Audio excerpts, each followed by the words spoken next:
Do things sometimes go wrong for you? I imagine it does. Often it happens all the time. Well, it's the same when we're on mission. Things often go wrong. This is Mission Alive. You're with Roger from the MSC Mission Office. Yes, things go wrong. Sometimes they're small things, sometimes they're big things.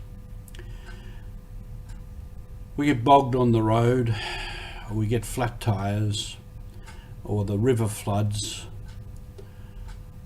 or any other sorts of things.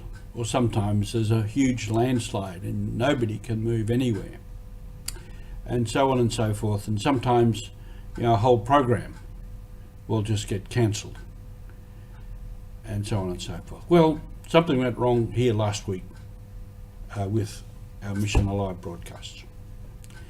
I had 3 broadcasts ready, uploaded and scheduled for Wednesday, Thursday and Friday. And the other day, Sean tells me they didn't go out. I said, why they didn't go out? I had them scheduled, they were there.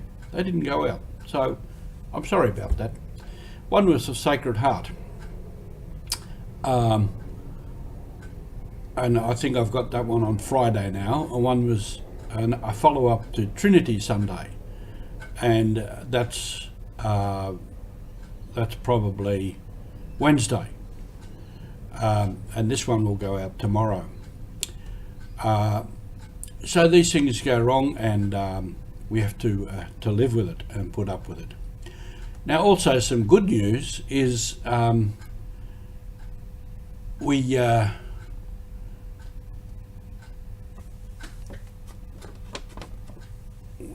have some people coming up who have done broadcasts for me, and I've got them recorded, and I'll be putting them up over the next few weeks. One is Father Tony Young, MSc, who was out in Milne Bay in Papua for many, many years and did all kinds of things. And presently he is running and trying to extend what he calls Hope Academy, which is an education system on air, computerized, with all kinds of aspects to it, and he'll be speaking about that. Another is Brother Greg McCann, whom you may have seen here before. He was in China for many years teaching English, and while he was there he followed up some stories and some history about our German MSCs who were there in the 1920s and 30s and into the 40s. Now that's a really interesting story, and Greg will explain that to you. One of the last ones was captured and was on the Long March.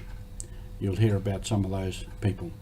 A great chapter in our history, as will be, I hope, Father Tony's chapter on the schooling of the air through computerization, etc.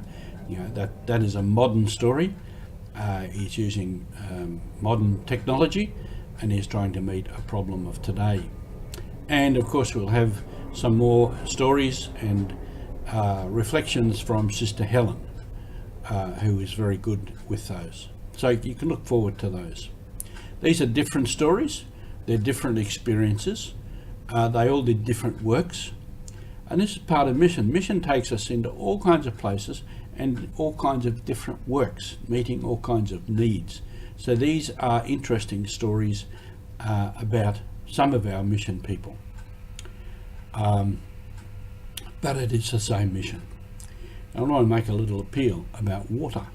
We have from Papua New Guinea a number of water project applications which involve that their water source has been on the beach, and this is a bit of a phenomenon. Some places you can dig down on the beach and find fresh water right next to the salt water.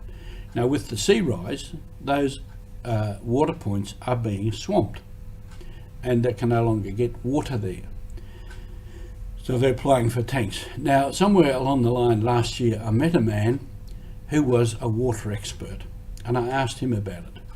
Unfortunately I've lost his name and address and contact, so I can't contact him, but he said what they've got to find out is the water source is there and it's coming from somewhere, and there's probably a stream that will be inland somewhere from the sea. So they've got to find out where that water is coming from and dig down and make a well there. And that would involve some expertise and perhaps water divining. And this man too, when I met him, he said, water divining is not so difficult. You can learn to do it. I always thought water divining was, I don't know, some innate gift or something that people had. He said, no, he said, I can teach you to do water divining. Anyway, there's a little conundrum, a little problem for us. So there might be someone out there who knows something about it, or knows someone who knows something about it. And I'd be interested to get some advice, so as I can advise our people in Papua New Guinea which way they might go and what could be another solution rather than just putting in water tanks. Thank you for being on mission with us.